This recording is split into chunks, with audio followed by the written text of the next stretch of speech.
Welcome to the Arches and Columns channel. Today, we will be taking a closer look at the old Hotel Duluth building in Duluth, Minnesota, supposedly built in 1925.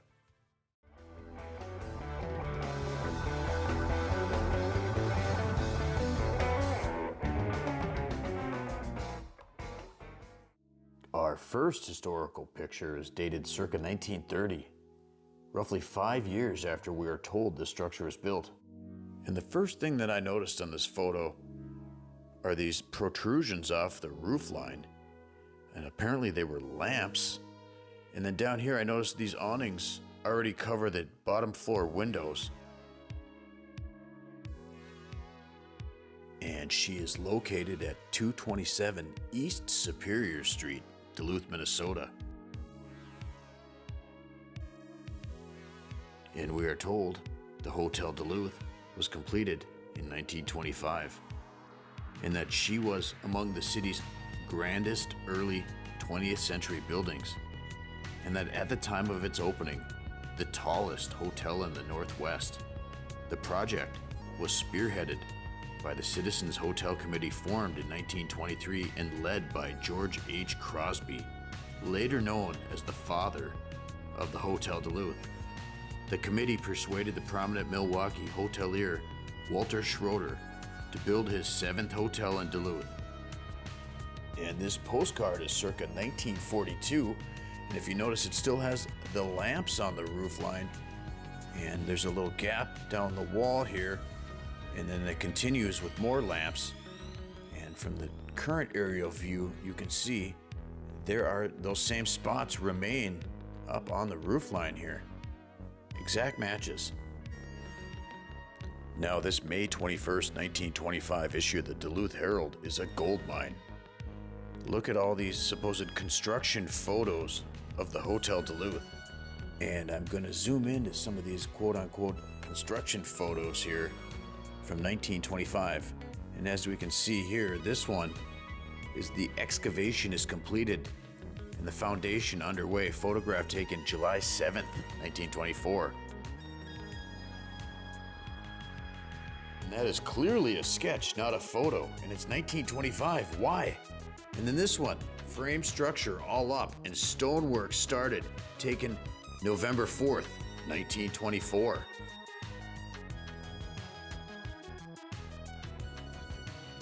And this photo, building almost completely enclosed and ready for interior construction, taken December 4th of 1924. That gives this build date, the exterior at least, July 7th through December 4th the same year. 6 months. And in the same paper, it mentions these lanterns. It mentions they're made of copper and 11 feet tall. And it makes you wonder why they would have taken these down since.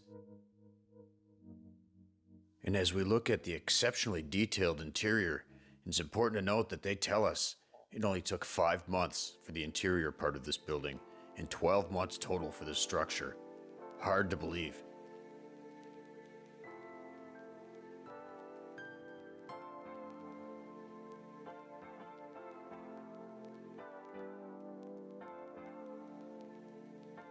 And they tell us they used 750,000 bricks to build this superstructure and over 8,000 yards of concrete. Where would they stage such a large amount of material? And then add that to this 12-month build time? It seems suspect.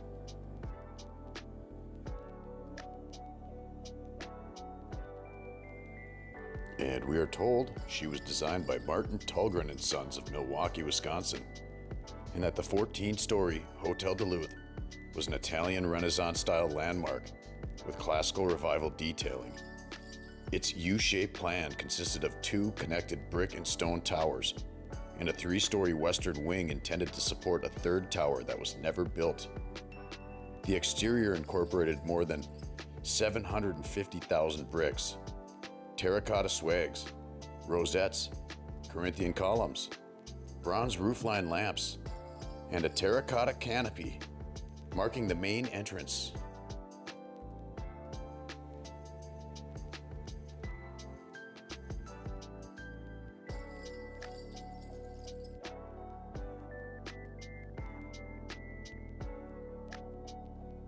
personally, I think this limestone paneling and arched windows and columns here is just gorgeous. And this detail and old world symbolism is just insane. I mean, look at this Corinthian column here. And look at the garland. It goes all the way around, multiple floors on this structure. I mean, there's so much little intricate detail. And this structure really is extraordinary.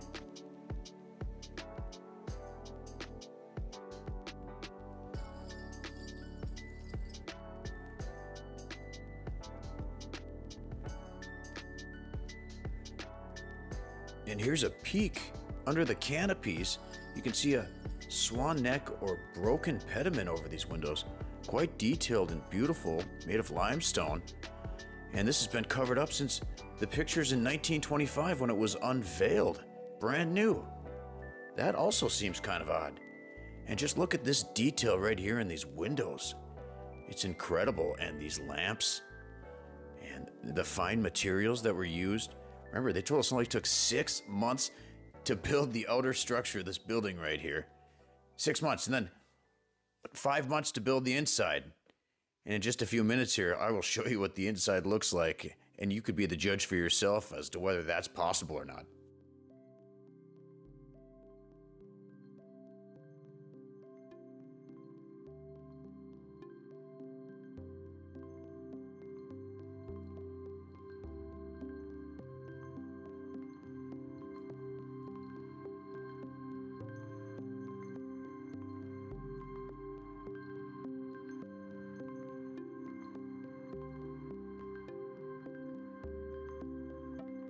And here you can see the eastern side of the building. Off the avenue, there's another canopy here and ornate decoration for this entrance as well. This one brings you into the Graceland Ballroom.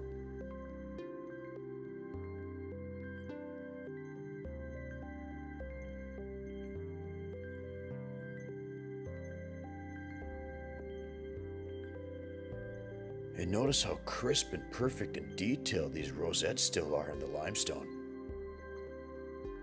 And subtle details in the granite and limestone, such heavy and expensive and beautiful material. And look at the detail here up on the top floor. As we go down, you can see these pillars, they're all spiraled.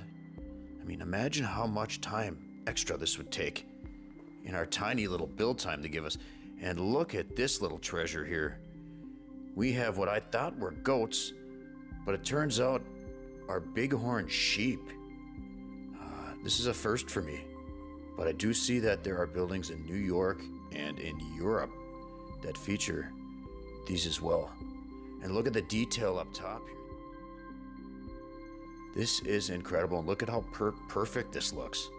Lifelike.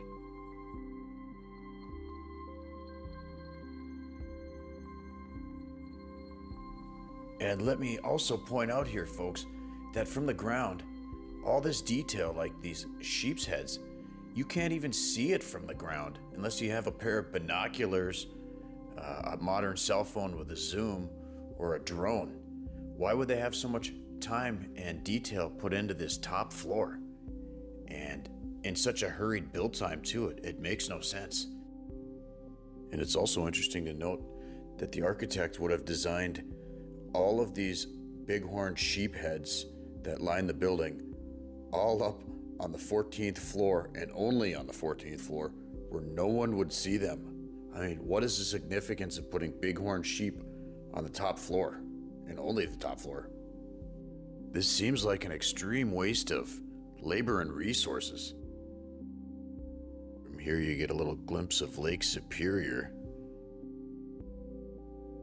And here's a shot of the back side of the building, the north side.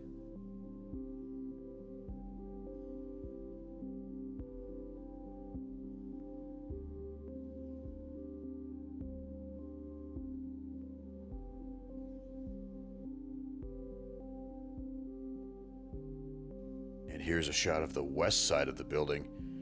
And if you remember, they told us that they were potentially going to add another tower here in the original design. which makes no sense because there would not be enough space to add a tower the same size as the other two. There'd be no room for a gap. But I guess that's the story.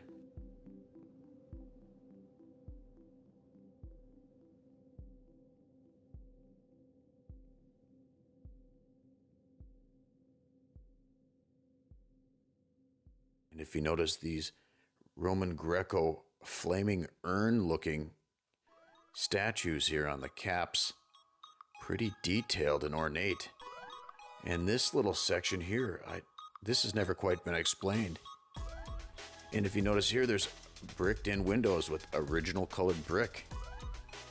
That is also interesting. And if also what we notice is that there appear to be, I don't know if these are burned out windows. They almost look like there's char around them, but there's no windows in these here. I mean, what's going on with that? Has there ever been windows there?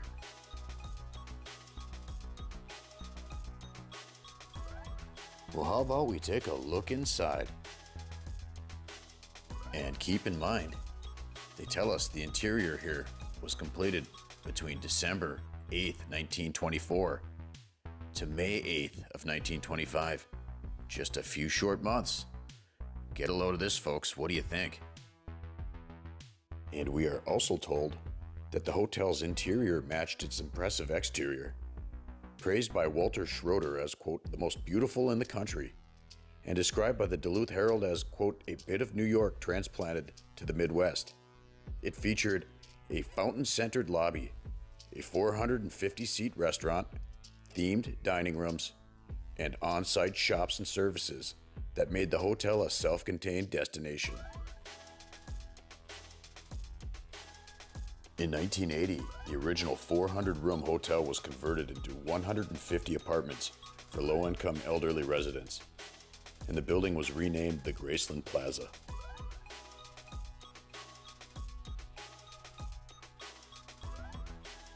And obviously, it wouldn't be a northern Minnesota hotel without a fountain in the lobby with old world lion's heads.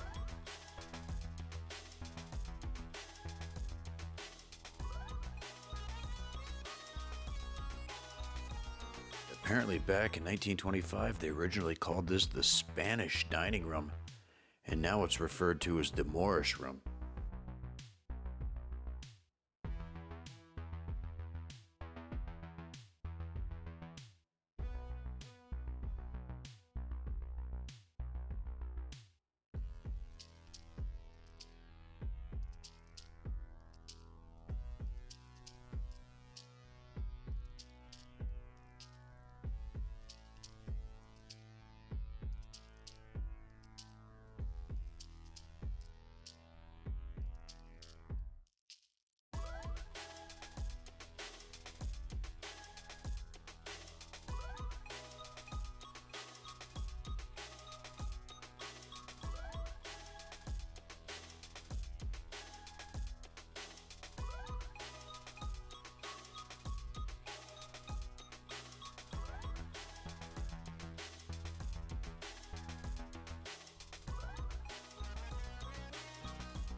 Notice in the Graceland Ballroom, a couple of these doors have the broken or swan neck pediments, just like outside, which are covered as the building was brand new under the awnings.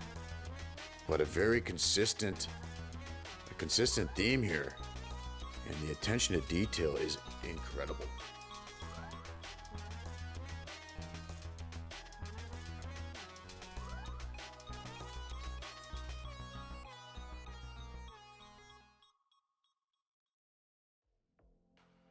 And an interesting tidbit, in 1993, this lobby served as a filming location for the Disney movie Iron Will.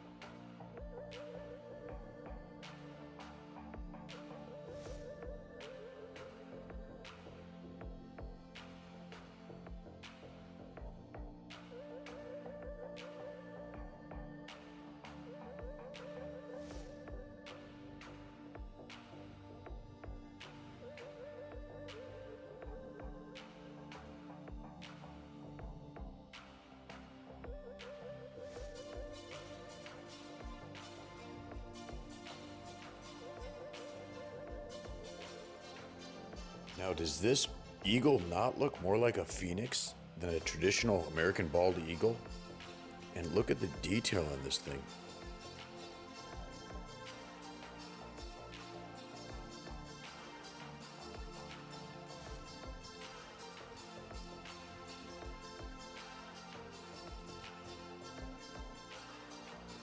And I mean, look at the detail on the ceiling alone. I mean, why put so much time and effort into making a ceiling look so beautiful? I mean, words don't explain it. But it does remind me of another building in town. It's a ceiling like this. Here's a little image of it. This is a little section of the Duluth City Hall lobby. It almost makes me wonder, was this some kind of tech? Was this some kind of a frequency resonator? What? Why would they need to obsessively have a ceiling like that? I mean, think of the effort and time involved just on that. And of course, the builders of this spectacular structure found it absolutely imperative to carve shields and cornices over every single doorway. And carve spirals into the hardwood trim. I mean, how long would this take, people? This is incredible.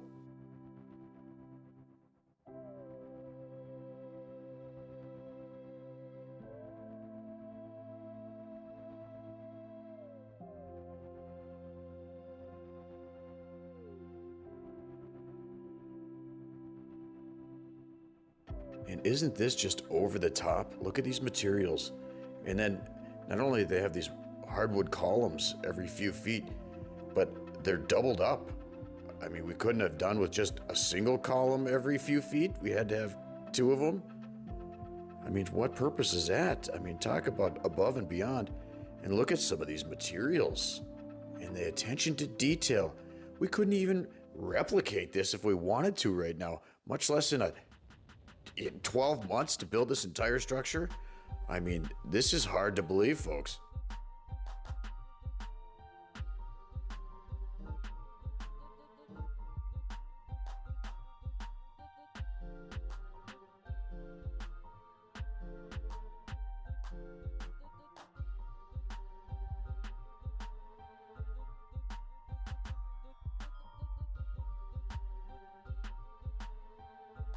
Can you imagine being the architect and drawing this out? I mean, this looks like you're looking down some kind of a hall of mirrors. It's so symmetrical and repetitive and in line. I mean, it's precision. And looking a little closer into George H. Crosby, supposed father of the Hotel Duluth, he was supposedly born July 24th, 1865 in Hastings, Minnesota, and was a prominent iron mining magnate who helped develop the Mesabi and Cuyuna iron ranges. And we are told he discovered ore bodies that led to the Hawkins, LaRue, and Crosby mines and founded the city of Crosby, Minnesota, overseeing early infrastructure. Crosby was also a civic leader in Duluth and was inducted in the city's Hall of Fame in 1931. And I did come across this December 4th, 1904 St. Paul Globe newspaper article. And in summary, a Good Samaritan's Lodge of more than 300 charter members was to be organized at the Bowlby Hall in St. Paul, Minnesota, featuring the largest initiation class yet held in Minnesota. Visitors from across the state, prominent degree teams including women's members and imperial officers led by George H. Crosby were expected, along with notable guests such as Governor Van Sant and other judicial officials. And of course, old Crosby was a member of the Order of the Odd Fellows, a branch of Freemasonry, and their version of the Shriners, the Order of the Good Samaritan. And they even wear their own fez. And they have an owl on their symbol. How cute. And here we have an image of Crosby's former mansion, circa 1904, located at 2029 East Superior Street in Duluth, Minnesota. And here she is today in 2025. And we know one thing, this high-ranking Masonic mining magnate, Mr. Crosby, he sure liked lions and Greco-Roman themes on his architecture, am I right?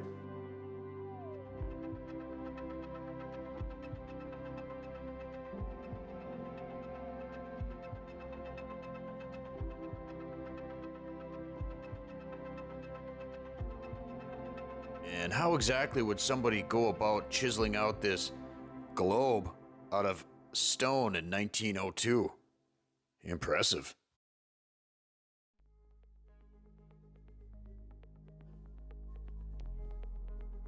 And nothing says 1902, northern Minnesota, quite like urns and lions. Am I right? Amazing hammer and chisel work here, huh?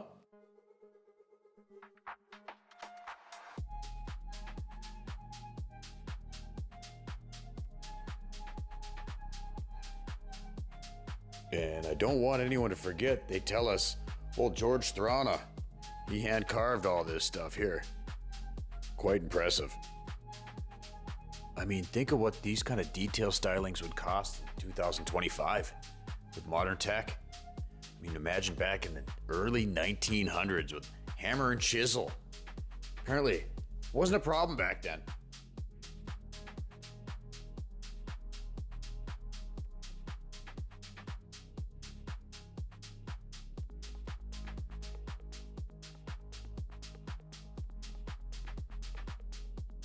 They just had a better work ethic back then. And everybody loved Greco-Roman styling across the globe. And it was just a big coincidence that the world was on the exact same page when it came to architectural styling then.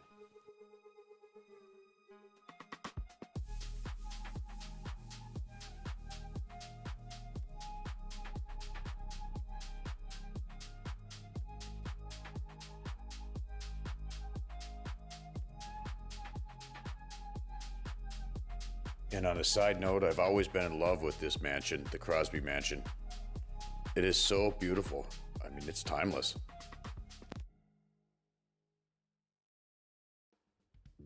Were these structures really built when and how we've been told?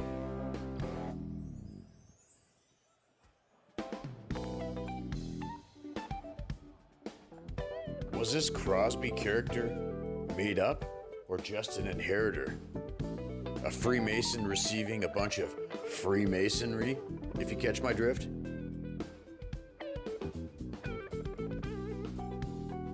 Does this structure story sound legitimate to you?